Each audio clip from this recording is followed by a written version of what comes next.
இறைவனிடம் வரங்கள் கேட்டேன், ஸ்வரங்களை அவனே கொடுத்தான். மனிதரில் இதை யாரும் அறிவாரோ? நான் பாடும் பாடல் எல்லாம் நான் பட்ட பாடே அன்றோ?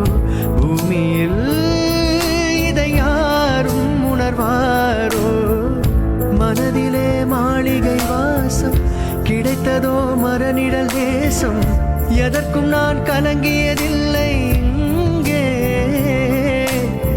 ராகம் உண்டு, தாளம் உண்டு, என்னை நானே தட்டிக் கொள்வேன். என் நெஞ்சில் உண்மை உண்டு, வேறென்ன வேண்டும்? என் மனவானில் சிறகை விரிக்கும் வண்ணப் பறவைகளே, என் கதையை கேட்டால் உங்கள் சிறகுகள் தன்னால் மூடிக்கொள்ளும். கலகலகலவென துள்ளி குதித்திடும் சின்னஞ்சிறு அலையே, என் நிலையை கேட்டால் உங்கள் துள்ளலும் தானாய் அடங்கிவிடும்.